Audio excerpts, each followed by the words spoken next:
Their aura is unequal.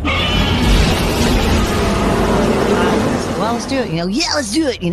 Or whatever. And they started to make it a little more raspy, and I follow directions.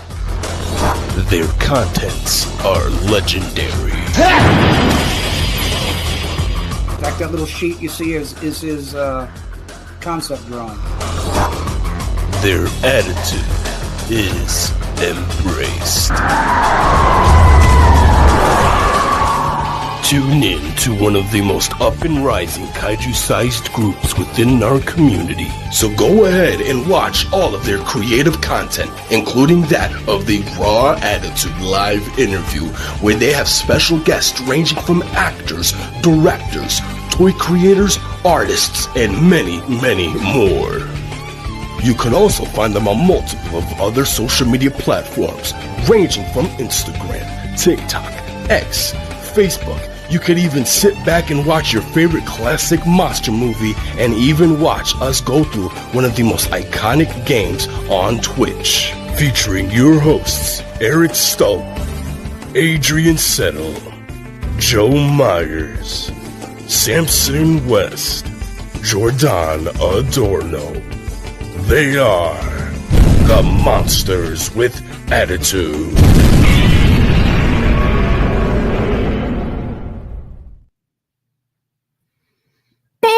What is going on, you guys? Y'all already know it's your boy Jordan, the Don Adorno. And if you did not know, I am here, right here, with a brother from another mother, in that of the bearded kaiju himself, Eric Stope. What is going on, my brother? Not much, man. I'm excited to talk to our special guest tonight. It's going to be a lot of fun. The character that this person voiced was absolutely one of my fan favorites, honestly. Getting to see this character for the first time, like, I absolutely fell in love with him. And knowing that we're going to talk with the person that voiced him, for the first time that I ever saw him, is an absolute honor. So this is going to be really, really special. Eric, I couldn't agree more, man. Listen, that's fun fact.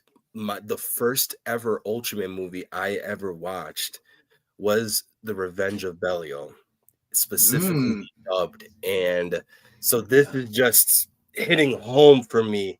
So without further ado, everybody, allow me to introduce to you guys the man behind the voice of our beloved hero in Ultraman Zero, Daniel Van Thomas. Hey. What is going on, Dan? How are Evening. you? I'm doing great. Thank you for hanging out with me. And I'm just admiring and intensely jealous of Eric's spread.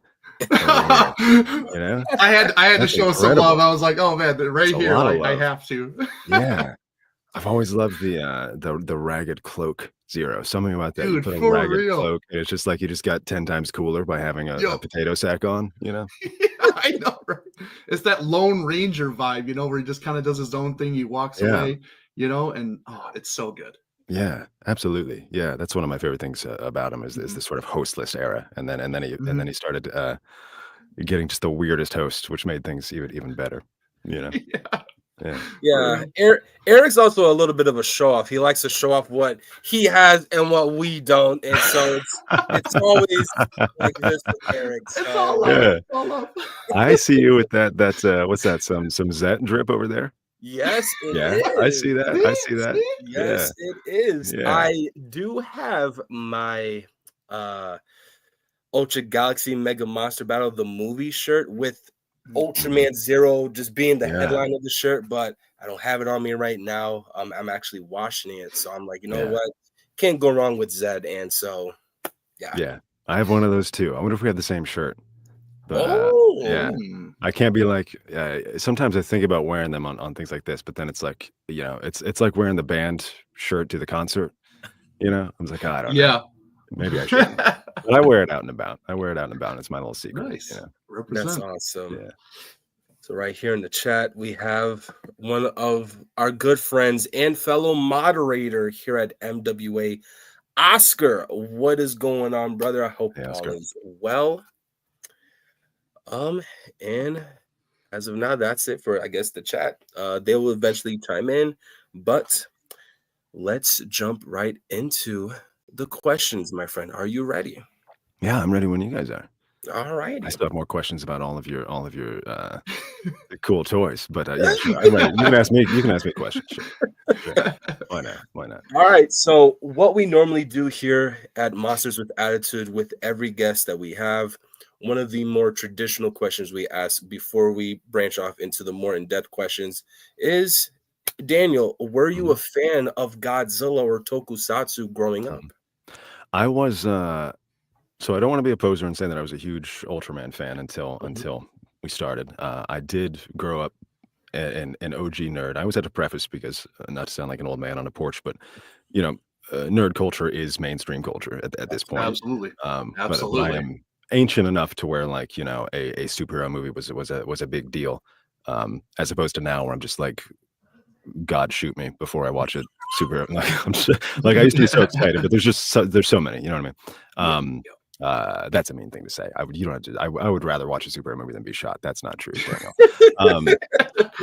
it was a different time. So as someone who grew up a nerd, I knew who Ultraman was. I knew who the OG Ultraman was. But I was a big Godzilla boy. And I've probably told this story on interviews and stuff before, but that was also an interesting time to where it was like just before importing things got easy and just before releases were simultaneous. So I remember, one of my prized possessions was a subtitled VHS of Godzilla versus Destroya. Wow. That I found at Suncoast Video. So it was like my Suncoast. It was my I would be on the schoolyard as a kid and be like, did you guys know there's a movie where Godzilla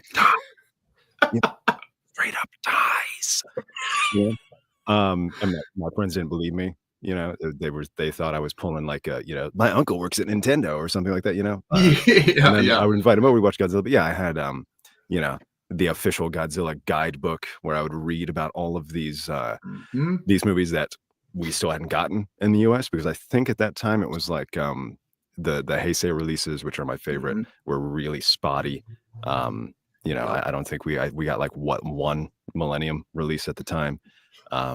So yeah, long story short, especially with Godzilla, which I was lucky enough to work on like in an official capacity for the first time last year.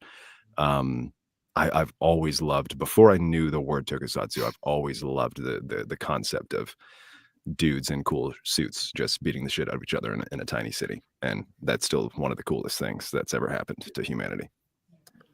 Absolutely.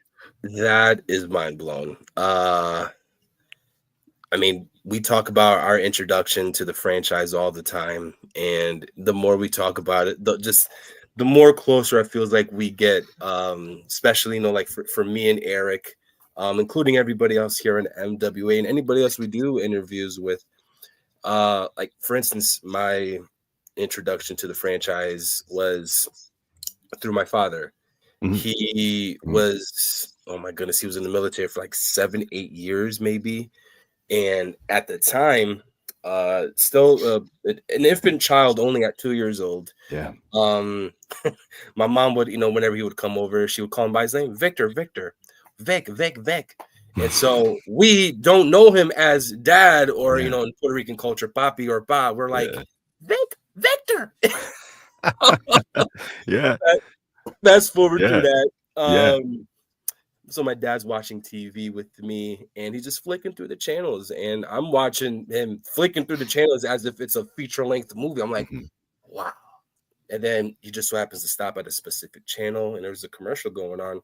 He leaves to go take a bathroom break, and before he comes back, the commercial fades to black, and then the actual picture of the movie shows, and it's Godzilla hovering over Mount Fuji to aid Mothra, going up against King Ghidorah and Ghidorah, the three-headed monster. Yeah, that's a good one to start with. I was like glued to it, and already as a kid, I was fans of dinosaurs and mammals, or like prehistoric mammals, and then coming across Godzilla, like the rest was history. I met up with my dad.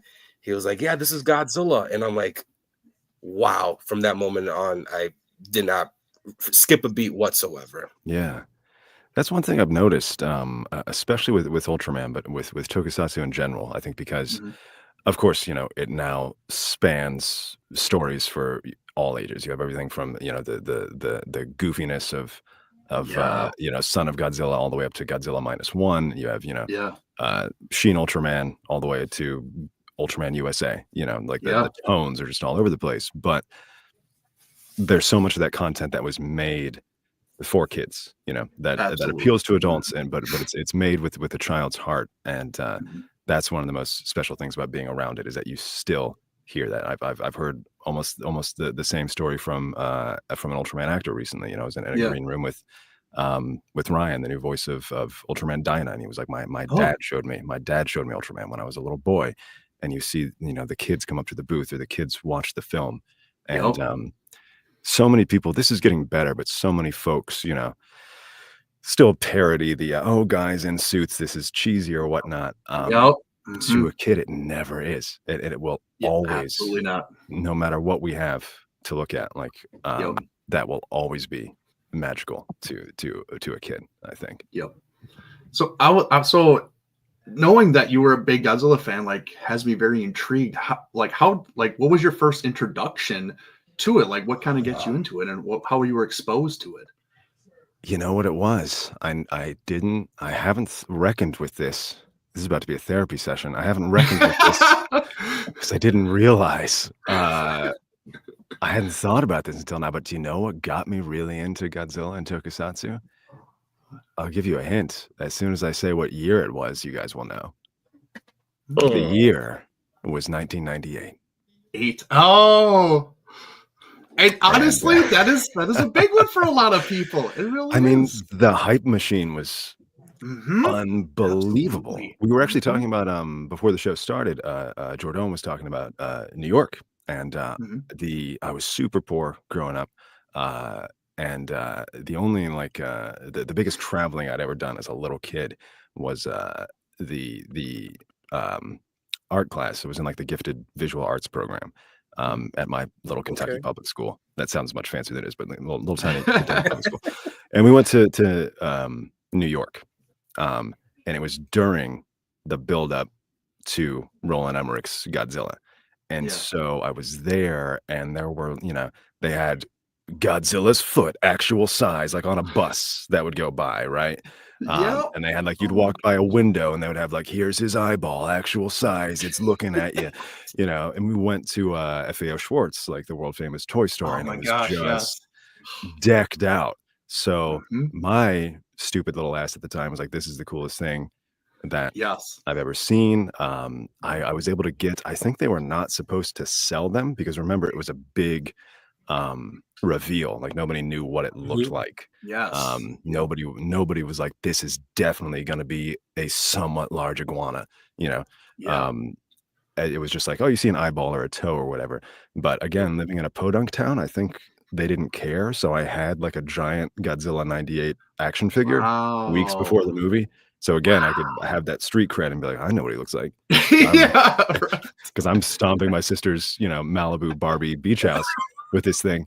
Um, but yeah, that's which that movie is, I defend as a super fun movie nowadays. It just wasn't like a lot of films, it was not Absolutely. what we wanted at the time, Mhm. but I love bad stuff nowadays, and, I think it's very fun to watch, and it's not bad as a monster film. It's a great popcorn American kaiju monster film.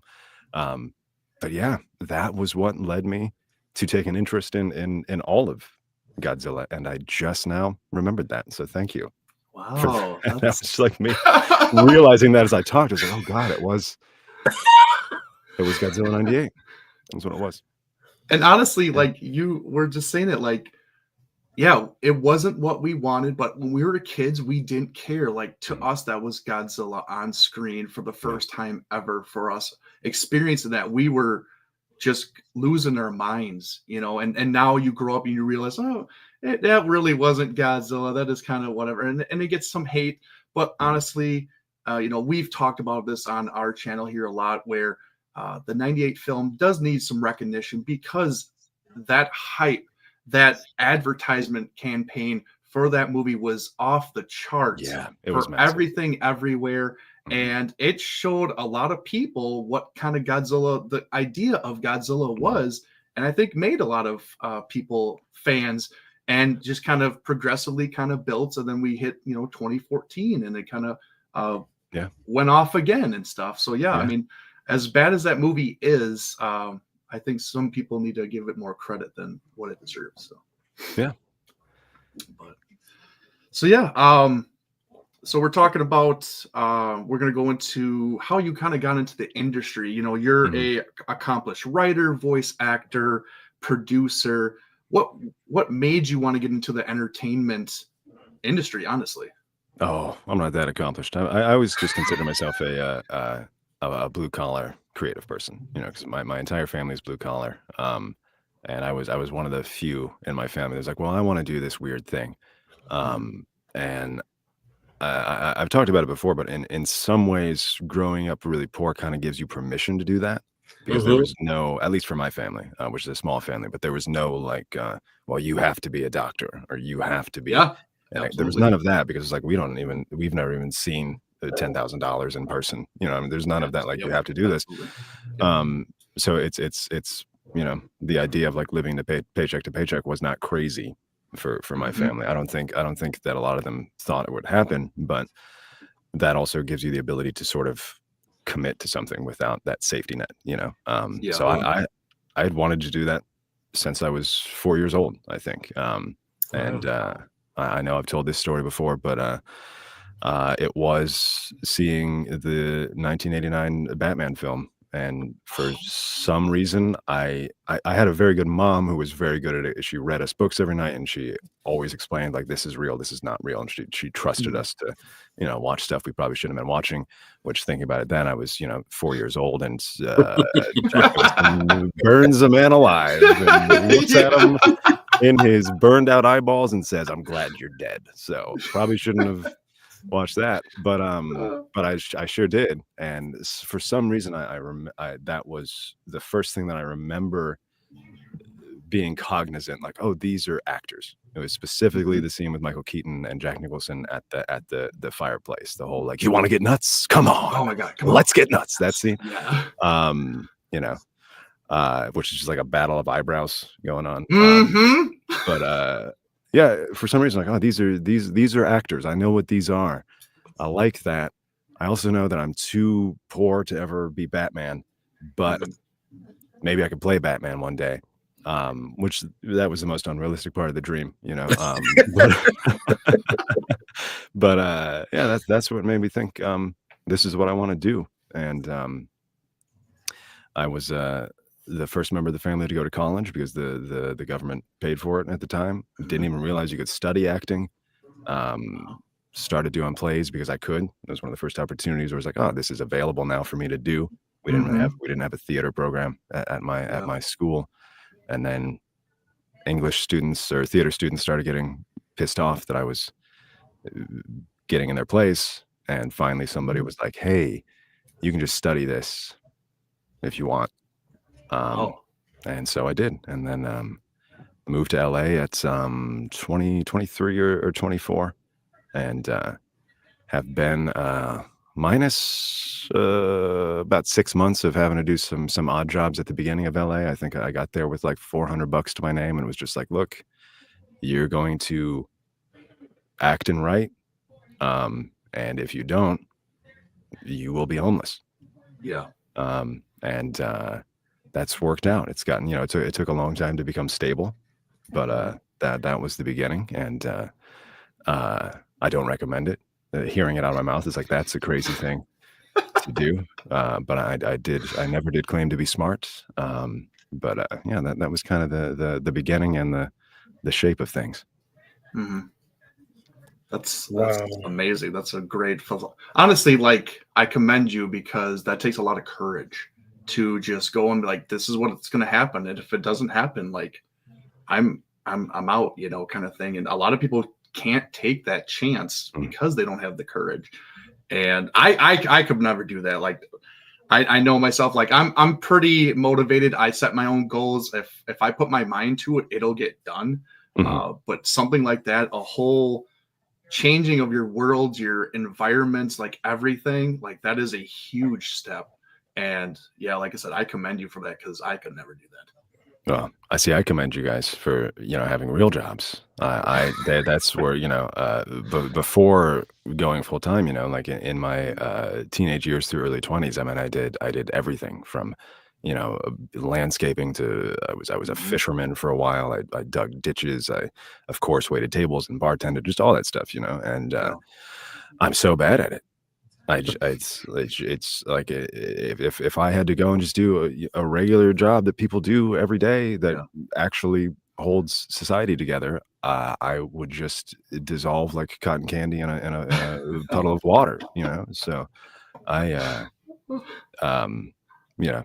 that's what I respect, Thank you. Absolutely. And that's like, I love how we all have like, specific goals that we would either attempt to pan out, to the benefit of our lives, or it's just, if you fall, it depends on not so much how many times you fall, but just to get back up. Yeah.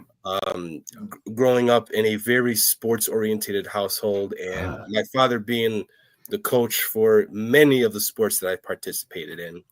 One of the last sports before getting into this whole new world of a world that I didn't think I was ever going to be in. I was a pitcher for baseball.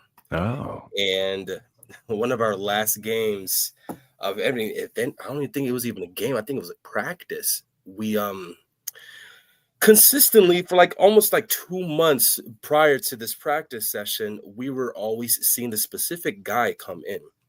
And we knew everybody's parents. We knew all the kids. We knew all their friends that they would invite over to their games or practice. This guy was just random.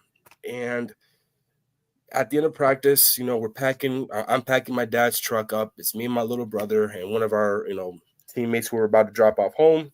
My dad gets in the car. We see him talking to this guy. And fast forward through the conversation, my dad comes back and he goes, "Jordan, do you know who this guy is?" And I'm like, "No, I don't." He offered me a scholarship to play out of state. Wow. To basically be one of their all-star pitchers. And I'm like, mind you, this is where the part of me coming into this world that I didn't think I was ever going to be a part of comes into play.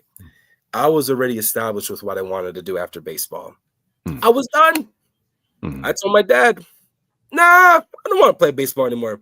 I want to box." And my dad was like, "Dude, you have the opportunity of a lifetime." Yeah. And not that I made a career off of boxing, but afterwards it was just, out of everything that I put my mind to, the one thing that has been consistent with me, that I feel the drive, that I feel just absolute pure happiness of, it's here in MWA. Yeah. I can tell. Yeah, we love it here. So it's, and I'm gonna pull my buddy Eric. Yeah, I'll This do is that. the man that put me on. So yeah, I mean, it's so important to do. I mean, so much of this, especially Tokusatsu. I talk about this all the time because it is true. One of the best communities I've ever encountered. Absolutely. Like such a great, like, loving, friendly, enthusiastic. We were talking about nerd culture and things like, there is so much. It's just so wrapped with toxicity nowadays. Oh my God. And I just have blinders on, but I mean, I pay attention to that stuff because media is my life, and I'm terrified and fascinated by this wrapping up of pop culture and nerd culture with just heinous, like, God forbid a woman be in anything type of like reactionary stuff. But I've never seen that from the Tokusatsu community. I'm sure there's drama. I'm sure there's, negativity. I'm sure there's toxicity, but it's something that I value deeply. And you guys are out here maintaining that and contributing to it and making sure it's still around, like it's legitimately something that I think spreads joy to people. Yeah, we are definitely advocates of that type of thinking and, having your own opinion, and that's okay. And if you don't agree with somebody, that's okay too, because we're all different and we all think differently. That's how we're made, So it's just like, we just keep it positive and we're just going to keep spreading that word because we love this kind of stuff and we don't want that negative because we have this stuff, we watch this stuff, we collect this stuff. It's an escape from the real world, and we're going to keep it that way because we don't want somebody coming in and just making it just negative as all to hell. So. Well, I think so much of it is like, of course, like, you know, speaking of Godzilla, there are many dark themes. You know, there's the themes of nuclear war and so and so and so and so. Shin Godzilla gets into, you know, the inner workings of Japanese politics and all this stuff. But in general, one thing that I find really refreshing about Tokusatsu and Ultraman specifically is that it's one of the few. I understand and I relate to media that when things are tough, we get dystopian media and people get really into that, and then they see the world reflected, and that's healthy. But what Toku does really well is that by and large, there's so much of it that is optimistic and it's aspirational, to some ways, to some degrees, utopian, you know.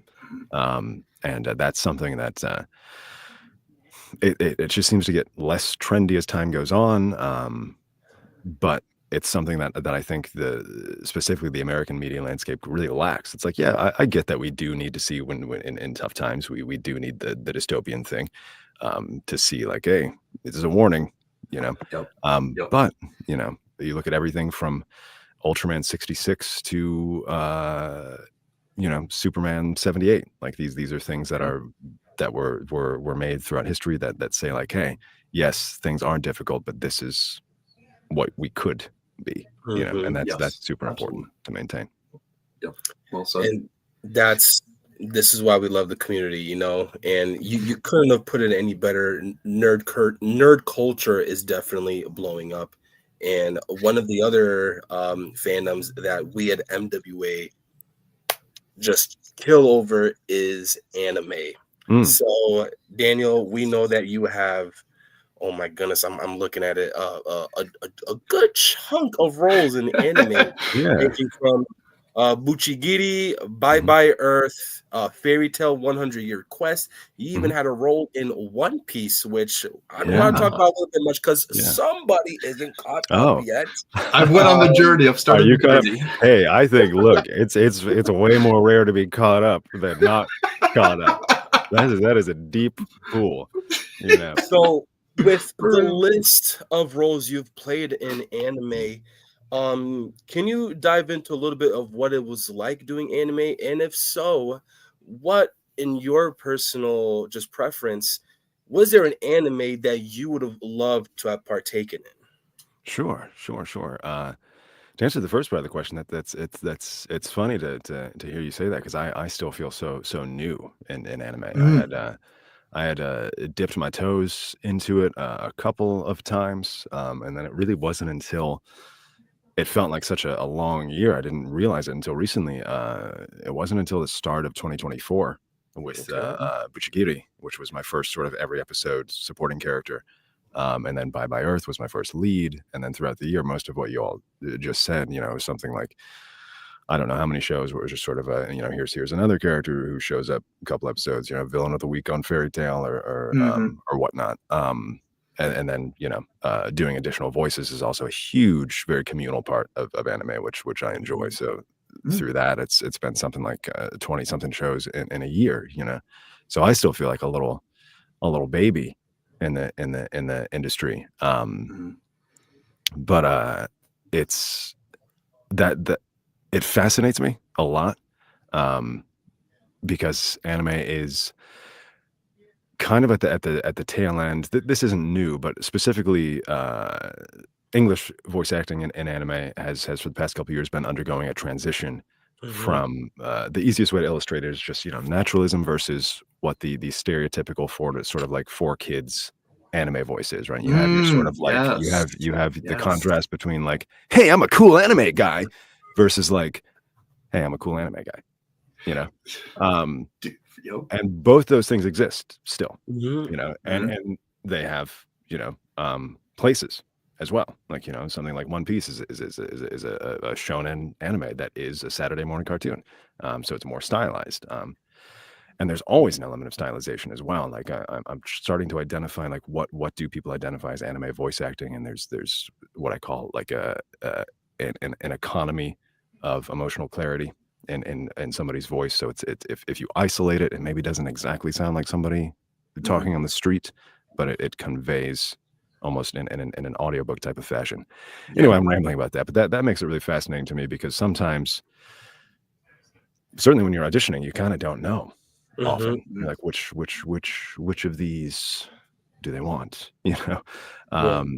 And it's just so it's evolving so quickly. There's such a massive output of shows that it makes it, the language of film is always changing, but it seems pretty well established nowadays. Like I when I walk onto a film set, you're always navigating characters, but I've been doing it long enough now where I show up and like, I know what I'm doing. I know how to act like a human being in front of a camera. That's fine.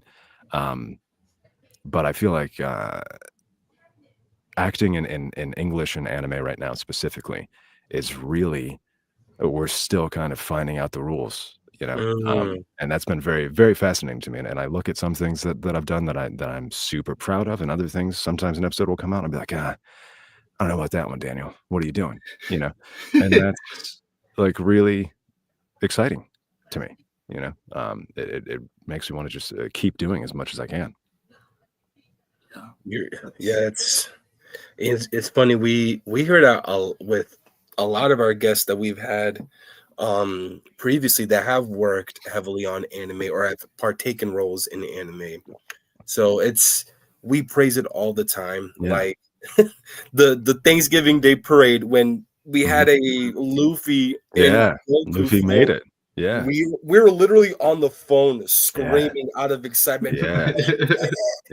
So it's just it's always exciting to see. It happened quickly. It seemed to have happened very, very quickly.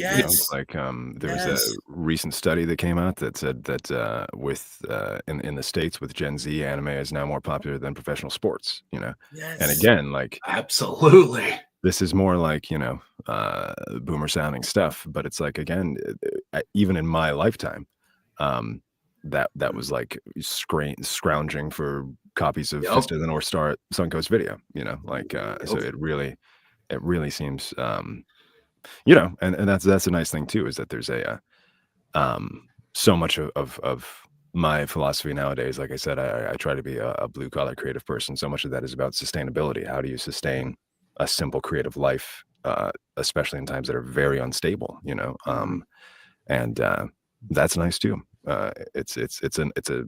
The sustainability is nice, and it's a nice contrast from the TV and film culture of LA, where you sort of book a role that sustains you for a while, and then you kind of spend months thinking like, well, what is next? I hate to use the phrase as an actor, but like it's nice just to be like, oh, here's a role that I play in the studio every week. It's not something it's a very obvious thing, but it's until it happened, I didn't appreciate it. Like, oh yeah, that's the whole job. It's like I get to live with this character now for a season. I've got a Bye Bye Earth is the first show I'm doing that will have a second season as a lead. So it's just the gift of like living with these characters and going and getting to spend time with them every week is just something that I really, really immensely enjoy. What are you all into right now? I know it's your interview, but like you said, what are you watching? Yeah, like I said, I just started the journey of One Piece. I'm into like 350 episodes, so like I'm very still early on, but that's my biggest thing right now. And hit me up in 42 years. Yeah, for real. Yeah, that's incredible. Yeah, so just on episode 300, no big. No big. No, listen, I give Eric credit because by the time I reached to where he was at, it took me what felt like months. Yeah. It took him like not even 2 months. And I'm like, you know what? He might catch up. I mean, mind you, I'm a couple thousand episodes in, but nonetheless. He could catch up. I mean, that's like, what are we in now? Like the 1100s or something? Ish. So you're almost a third, somewhere between a third and a fourth. Almost a third. Like, that's pretty good progress. That's way. Listen, anime writes me paychecks, and I am not caught up. You know what I mean? Like it's Yeah. hard to stay caught up. Yep. You know, There's it's so a much. weird thing to be like, man, I respect you guys for being able to watch this much stuff, but I think that a lot. Sometimes when you're working on it, you know, like whether it's my friends watching anime or HBO shows or whatever, I'm just like, dang, I gotta be better at watching stuff. Yeah. That's so funny. Well, another part of nerd culture is video games. That is a big part of it, and I know that you've done some roles in video games, specifically Red Dead Redemption, which is a very huge fan favorite and critically acclaimed game, honestly, and one of my favorites. Honestly, it's by far probably my top three, honestly, of games I've ever played. Wow. But are there any other games that you're fans of that, like, do you play personally? Do you play video games? Oh, yeah. And if you Yeah. do, like, is there like a dream role, like franchise or character that you would love to play? Absolutely. And the beauty of it, this is a kind of interesting part of my life anyway, is that most of what is shared publicly is it's just things like, well, I know people on the internet care about this stuff. So it's like it's anime, it's video games, it's tokusatsu. Yep. But the games I would dream of doing that would just fulfill me, nobody would give a shit about. Nobody would get, you know, because I love like I said, media is my life. Something I didn't expect to happen was that the older I got, even though I've been playing video games since I was old enough to play video games, they have in the last probably 5 or 10 years, far and away, just become the media that I spend the most time with, that I think about the most, that I read about the most, that I participate in the most. If I had to pick a favorite job to do, it is voicing specifically. You know, of course, I love doing the bigger games and whatever, but I love more than anything voicing indie games because I think if I had to pick, which is a silly choice to make because there's lovely stuff happening everywhere. But for me, the most interesting media going right now is indie video games. Absolutely. So, and I also love vintage games. I love specifically Sega. I love the PC Engine. I love a lot of these like bubble era Japan legendary companies like your Taitos and your Hudsons and your Falcoms and stuff like that. So while there have been a few games, there's one coming out that I can't speak of where I was just like, oh damn, I get to do this. That's really cool. That's awesome. A lot of the stuff that would just be like, you know, like I love do you guys know like shmups or STGs is what they call them? It's like the genre where, like, you know, you're a little tiny ship and there's 1,000 bullets. Like an R-type or something like that. Yeah. That's one of my favorite genres. Again, a very underplayed genre. Now, very big in the 80s and 90s. Something I just got into in the past 5 or 10 years. So, you know, I'm over here like, wow, if they ever made a sequel to the obscure 1992 arcade game Metal Black by Taito, put me in it, you know. For me? Yeah, I'd be so excited. And nobody would care, but that would excite me, you know. That's awesome. Like that. Yeah. That's awesome. I love that. Or I guess I'll give an answer that doesn't waste people's time because they're always like, what is he talking about? You're fine. Probably the here. Okay, you say you like to keep it loose. Here's I'll stir up a. This is not a hot take. This is a lukewarm take. Okay. I don't like superlatives, but just to stir the pot. If you ask me what's the best video game now? Period. What is it? It's Yakuza. It's Yakuza. Yakuza is the best video game. It's the best thing we got going. Just definitively. It's got everything. It's my stories. If you want to fish, you can fish. If you want to play Virtua Fighter, you can play Virtua Fighter. So I obsess over Yakuza. I do play them in Japanese, but I've watched a lot of the English, and it's really superlative. The English language actors are really superlative. So that would make my life. Throw me in a Yakuza. I would appreciate that. Yeah. Right on. Yeah. Wow. I would have never thought you'd be a Yakuza player. Yeah, are you? No, no, No. fun I got fact, excited for a second.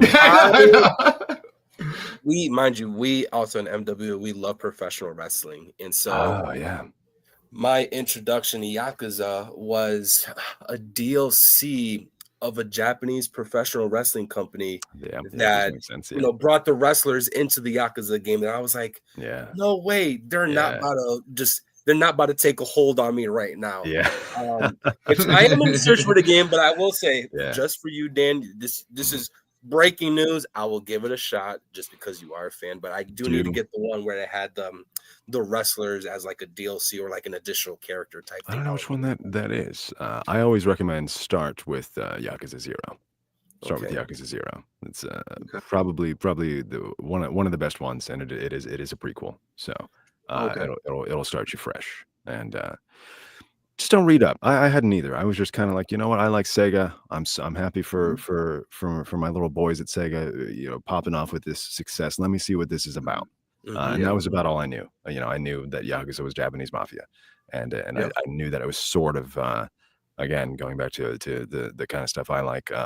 I knew it was kind of in a way as a spiritual successor to a Shenmue, if you squint, you know. But that's really all I knew going in, and now I'm ruined. You know, so yeah, start with 0 if you get time, and let me know what you think.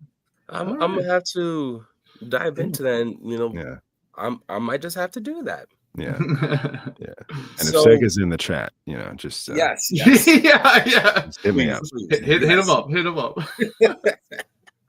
So speaking of Japanese culture, with Sega video games, I mean, one of the biggest things in Japanese pop culture, specifically the world of entertainment over there, is the style that we all know and love in tokusatsu. And of course, you know, this is where we start to break into the Ultraman related questions. So my question to you, Daniel, was how was it like originally when you first went on board working for Tsuburaya Productions? It was very different. As you guys have seen, I was watching the intro. I was very you know, kind of melted my heart that early English work was like y'all's some of y'all's introductions.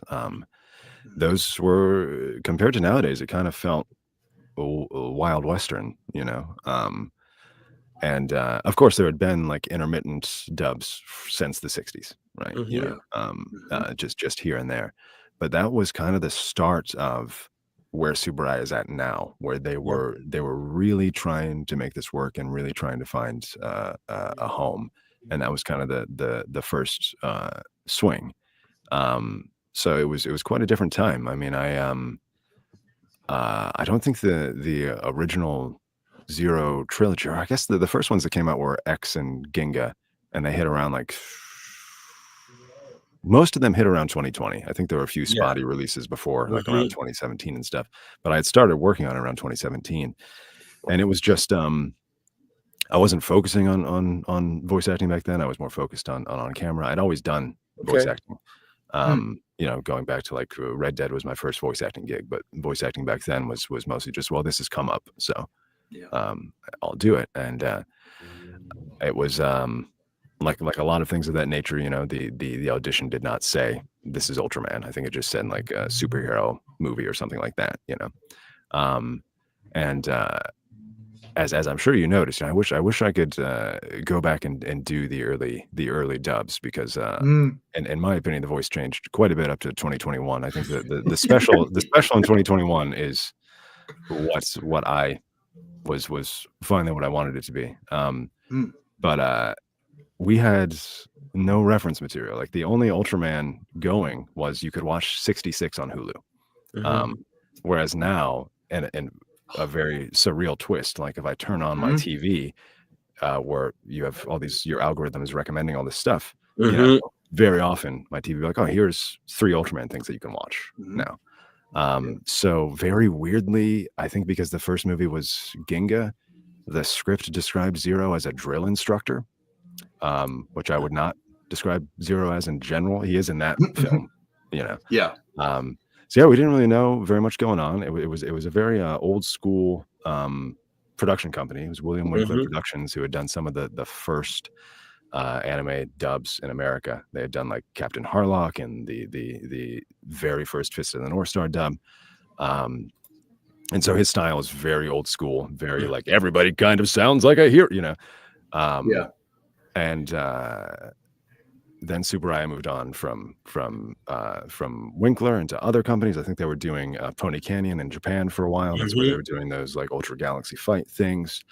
And I was still kicking around. It was like you know, if something was recorded in America, it would be me. If somebody was recorded in Japan, it would be the Japan team. But it was oh, and you know, I also have to give a lot of credit. I know you guys interviewed him, Jeff Gomez and Starlight Runner Yeah. came aboard at that time, and they were just really trying to get this consistent and consolidated, and that didn't really happen until they finally started with Okatron 5000, who were doing starting around Shin Ultraman and Ultraman Z, where it finally became like, okay, this is going to be the company that we can rely on and we can do this consistently. Yeah. But yeah, it was a long time in coming, and it was very much I guess the biggest difference was just kind of being brought on as though it were any other project, and you know, thinking back now to only having access to the original show, and you know, we had private access to like a silent screener of Genga S or X Oh. or you know or the Zero movies, but I couldn't go and watch the Zero movies like we can now, Wow. you know. So they've really done so much Yeah. work since then, you know. Mhm. And it fills my heart that, you know, that I'm still around and that people are like, oh yeah, this guy. And I said, we still remember this guy, you know, that I still get to work on it. You know, I don't know if that answers your question or if I just or if I forgot the question. You Perfect. literally Picasso peak.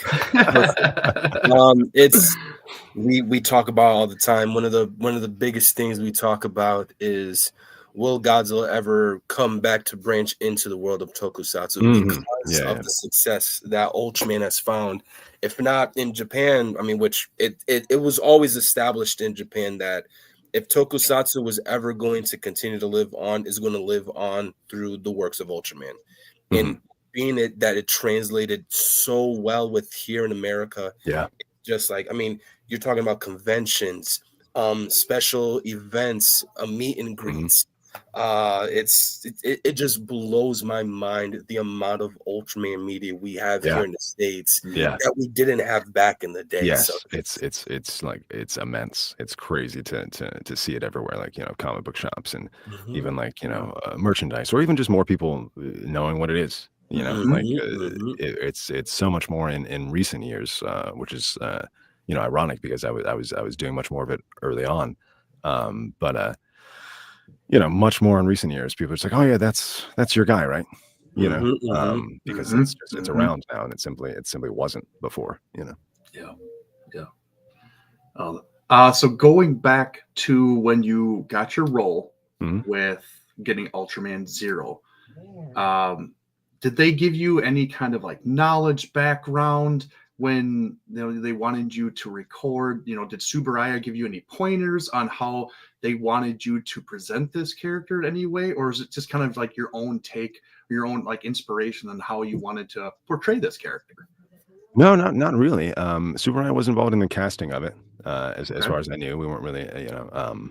But I feel like the Tsuburaya has a much closer relationship with the current studios than they did back then. And again, this is just coming from a voice acting perspective, so they, you know, they don't tell us much, you know, as actors.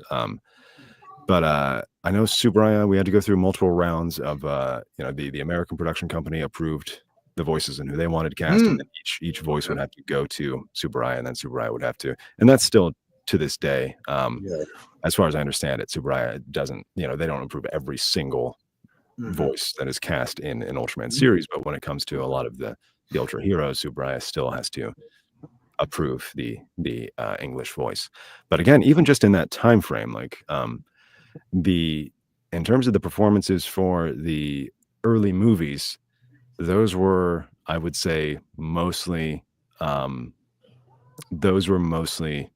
a result of direction. It was the American company saying like, this is how we want you to do it. This is how we want you to do it. So do it this way.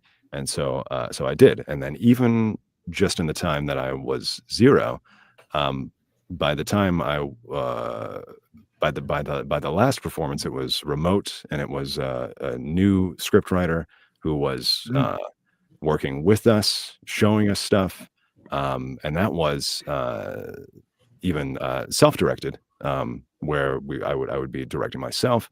We would be getting notes directly from script writers, and even in the last special that I did, that was the first time I'd ever experienced Tsuburaya recording in English dialogue first and then shooting Zero in Japan to the English voice. So just in that like 4 or 5 year time frame, they got more hands-on and more involved, and you know, took further steps on getting us into the sort of what I believe to be like renaissance that we're in now. You know? Yeah, absolutely. Yeah. I mean, again, oh my goodness, Ultraman Zero, I feel like is a fan favorite amongst everybody that knows who Ultraman is. Yeah. It's one of the first Ultraman movies. If anything, at the time, the first and only Ultraman movie I ever got introduced to. And it was just on a random day, I was just scrolling through my my Fire Stick, and I'm like, you know what? I never really saw an Ultraman movie. Yeah. The Revenge of Belial, English dub. Oh wow. And you can watch that on TV. Yeah. The rest was history. So yeah. That one is I'm more of a Mega Monster Battle guy, but it seems like most people love Revenge of Belial. That seems to be like the favorite Ultraman or favorite Zero trilogy movie. Yeah, I should say. Yeah, I like them both. Yeah, they both have their merits. But I always try to, if somebody's like, oh, which one should I watch first? I always try to start them on Mega Monster Battle. Yeah. You know? So, I mean, well, I don't know if that answered my question that I already had written down for you. But, all of the roles that you've portrayed Ultraman Zero, which was your favorite amongst all the movies, and why? It's Mega Monster Battle, which I never expected to be in twice, but I'm fixing to be in that movie twice, in two different roles, which is a strange journey. I know. But and again, like just so fortunate that for whatever reason, and honestly, it is Ultraman fans that for whatever reason we're just like, we like this guy. Keep, we're gonna keep including him in things and reaching out to me and making me a continued part of this, really. But yeah, it's Mega Monster Battle just because I think like I said, I like guys in suits fighting each other. There's a lot of that in Mega Monster Battle, but also just I love the Ultraman legacy, and that movie really in addition to being a great origin for Zero, just having that sort of like majestic introduction to all of the legacy Ultraman and their home planet is really cool. You have a nice classic villain in Belial. You have this Ray guy is pretty cool from what I've heard. I like him, and that whole concept of that sort of going back to 7, the sort of like concept that would go on to inspire Pokemon of sort of like being almost like a monster capturing thing. That's a really cool concept that in the States Ultraman doesn't get enough credit for establishing. So it's really cool to have that in there. Yeah, and I think it's a nice. Of course, it's got its baggage because there are so many of those heroes. So there's a lot of like, okay, here's who this one is. But in general, it does a great job of kind of welcoming people into the universe, I think. Yeah. It was the original end game, everybody. Kind of, yeah, that's true. Yeah. I mean, gosh, they were doing. I'm sure that Jeff talked to you guys a lot about transmedia, and Ultraman was like not as continuity obsessed as we are in modern times, but I mean, gosh, that's always been a part of the DNA of going back to the original show and then 7 and constantly throwing back to like and now they're meeting this person, or this Ultra is now the mentor of so and so, which is something that still continues. You know. I was just gonna say that, like Ultraman Zero, when Mega Monster movie came out, it was the next launch that I think Ultraman needed, because it, like, since probably 66, because everybody, you know, all the original fans, you know, liked 66, and just throughout the years kind of progressively kind of went downhill. You know, they tried different things. They, you know, the Heisei era, I guess you could call it, like Tiga, Dyna, Gaia kind of thing. That was great, but it just, I don't think, hit the mark. And they needed something fresh, and they nailed it with Zero, with this movie. And I love the transition that they've been doing for the last, gosh, I mean, 15 years now, where, you know, he was this up and comer, you know, just had attitude, didn't want to follow directions, you know, they had to kind of hone his skills. And now he's the teacher. He's the level-headed one, and he's teaching all these young Ultraman. I love the progression that they've been doing with him, where he's just not this off-the-wall, you know, lone wolf kind of Ultraman. He is growing up and getting mature. Got that mantle. Yeah, it's been. I mean, that was one of the many reasons it's been such a just a massive honor to be associated with that character, is because, you know, that was mission accomplished. I mean, they wanted to bridge a generational gap. They wanted to have a character who would sort of serve as an ambassador, and he's been doing that for, you know, I think when I started, we were celebrating the 10th anniversary, and we just celebrated the 15th. You know. And I'm curious, and now this is not inside baseball, I promise. I myself do not know this, but I know that the rumors are sort of like maybe the next show will be the start of a new generation once again. And I'm curious if it will be. I wonder, because, you know, there have been those generational divides in the series. Now, are you talking after Arc? After Arc, or after Arc? Okay. Yeah.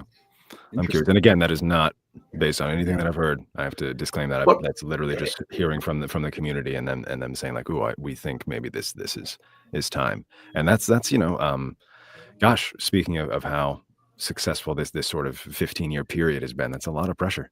You know, I'm curious what the next step will be. You know. Well, speaking of pressure, and we kind of touched base with you talking about you being the role of Ray. So there's not a lot of information on what they're kind of planning on doing with all these announcements of all these American actors with these dubbings. You know, they have big name actors in there. You know, what can you tell us a little bit more about that? You know, maybe something that you can say. And share with us that what kind of their plans for what they want to do. Is it like just releasing everything as like English dub, or are they going to start tackling individual series? Like, what is it? I don't think I can say anything without getting in trouble. Okay. But all the I think I can safely say, you know, we've announced Mega Monster Battle as part of the celebration of Zero's 15th. So just in case anybody watching doesn't know, that is coming, a new English dub of Monster Battle, Mega Monster Battle, the movie, which is very exciting, because that is this will be a reintroduction of, like we said, a lot of these legacy characters. So they'll be getting new English voice actors, and we'll be hearing that for the first time.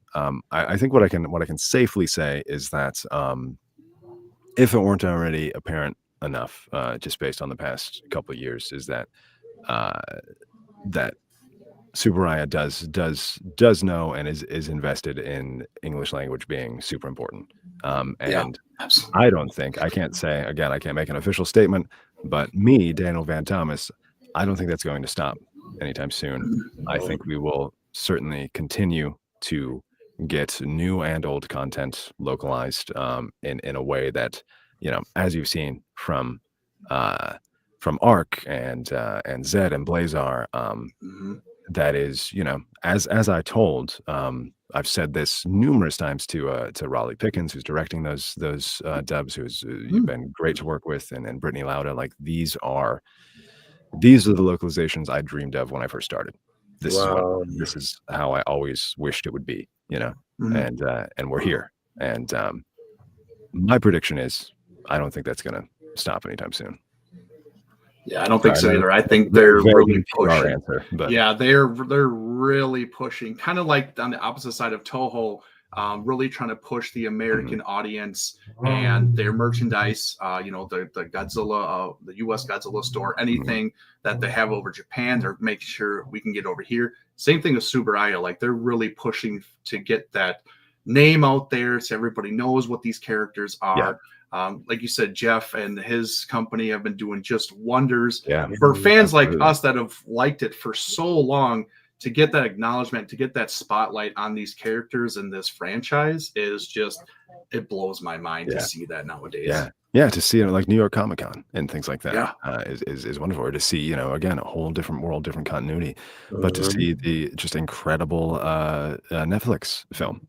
Ultraman Rising, things like that. It's truly. I've said this a few times, you know, publicly and privately, but I believe it. I think I even said it in we had to write up announcements for Mega Monster Battle.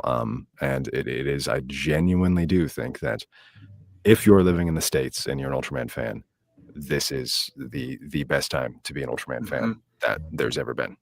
Period. You know. You couldn't have said it any better, Dan. I know we're reaching the 1 hour marker. One and last final question. Sure. Eric, do you have another question or? I have a ton of questions, but I know I don't want to keep him because I mean we are neck and neck on all of our thinkings and stuff like that. So I love this conversation. I love talking to you, Daniel. But yeah, I know you guys as well. So, maybe we'll get to do it again sometime. Absolutely. Yeah, we need to do a part 2 of this because I have so much more to ask, but I know we can't go too crazy. But yeah, I'll let you, Jordan, ask the last question. So. All right. So. Alongside with the '89 Batman movie, little birdie told me that somebody in here is a big fan of Star Fox and Guyver. So, amongst the three, who would you like to see Ultraman cross over with? Oh, I mean, Guyver makes the most sense, you know. But speaking of that whole kind of like optimistic sci-fi thing, Star Fox also kind of makes sense, you know. It could be kind of cool to see just like our wings flying alongside, you know, a giant ultra hero. That could be pretty cool. I can't pick. I think I'll go Guyver just because even though I do love you know, the optimism and utopianism of Ultraman. I also love grindhousey stuff. You know, I love the kind of like grindhouse nature of Leo. And one of my favorite tokusatsu movies is Hokkaider. So I think it would be really cool to just give me like a strange, this is terrible business advice for Tsuburaya, who's doing just fine without my ideas, because again, Ultraman should very much appeal to children. That's so important. But just for the freaks, you know, let me see that body horror Ultraman. You know, let me see that. You know, and I think a little crossover with Guyver would be cool, especially if we can somehow work in David Hayter and Mark Hamill in there. Just sneak them in. Yeah, you know. Yeah. I'm on board. Take my money. I like bad movies. Yeah. Tsuburaya, you heard it. Let's make it happen. Listen, somebody at Tsuburaya's like, okay, never work with him again. Oh no, that's it. It was a good run. But hey, you never know. I mean, Ultraman right now is going up with the Avengers. You know, in the comic book series. Yeah. So you never know. That's true. Yeah. So, I mean, Oscar, one of our loyal moderators, he even asked, what about Ultraman and Power Rangers or Super Sentai? God, has that not happened? No. That just seems like something that should have happened by now, doesn't it? Wow. It's funny because Godzilla right now is going through a multi-year deal with crossing over with Power Rangers. Yeah. just recently they just announced like little keychains you could purchase of like a Godzilla Power Ranger and stuff like that. So Yeah, nice. it's they're oh my god. I can only imagine what else they're gonna do with that. But Daniel, it was an honor to have you here with us. It's all mine. In MWA, man.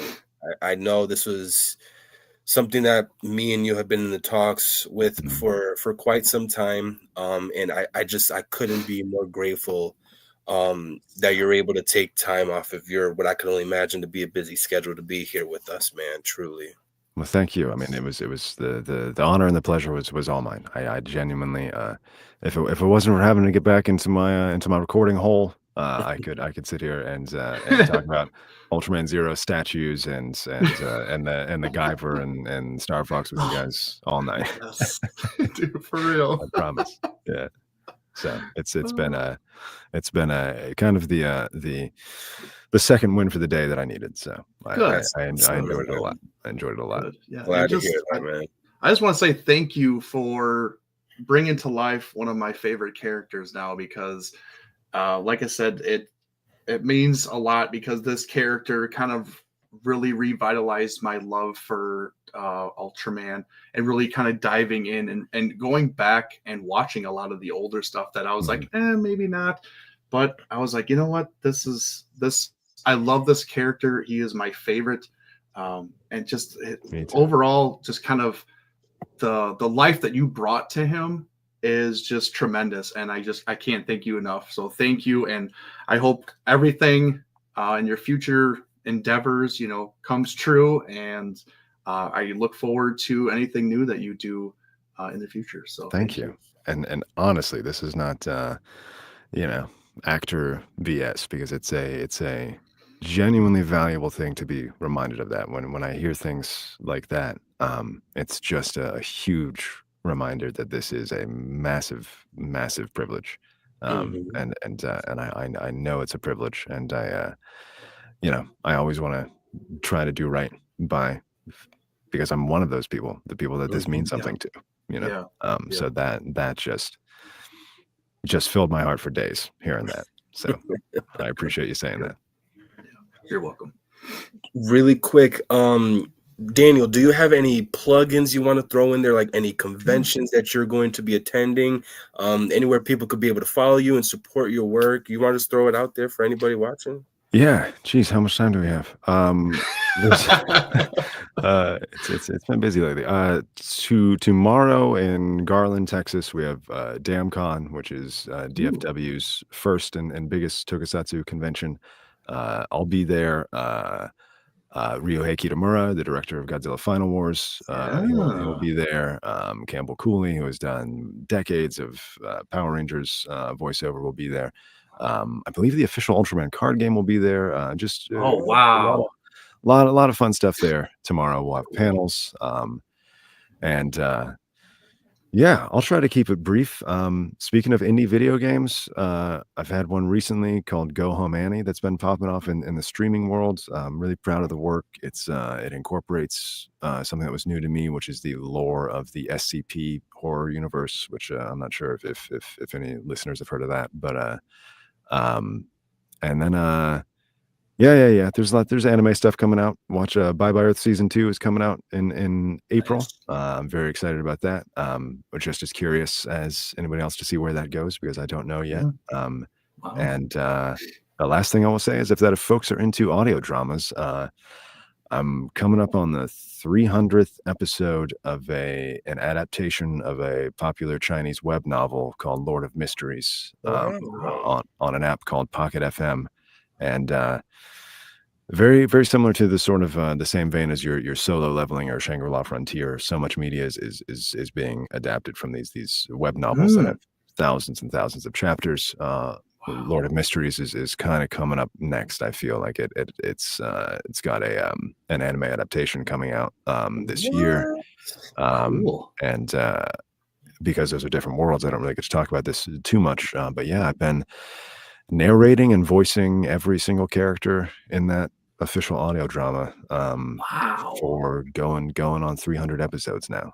Holy so if that's something that's for audio drama listeners that want to sort of young adults, fantastical, sort of Victorian, a little steampunk-esque, kind of Harry Potter without the transphobia and with a little more bad language, a little couple years up from that. It's really fascinating. It's a thing, one of those things similar to Ultraman, where once I started doing it, I was like, oh, I think I kind of like this. I think I'm kind of into this, So there's a brief cut down. There's Daniel's self-promo corner. Thank you for for indulging. Thank you for listening. Yeah. Thanks for attending. Now that everybody has left, once I started talking. Well, you guys heard it. Make sure to go to Daikon and support Daniel. Follow his socials. Go ahead and support all of his work. Try to do it on Blue Sky. I'm on Twitter. Don't worry about that one. Let's try to. Let's make Blue Sky. Yeah, I'm very easy to find. I think I'm the only Daniel Van Thomas, so I try to use Blue Sky. So hopefully I'll see it there if you want to find me. All right, so guys, don't have Blue Sky? Go ahead, check it out, download it, and follow and support Daniel. Sunday, support MWA. That's what I say. Thank you. Sunday we have our pre-show, right, Eric, for the figure of the year. Yes. So we have our pre-show. So as always, you guys need to tune in. It is going to be a blast. We have multiple of topics that we're going to be ranging from to finalize what is figure of the year.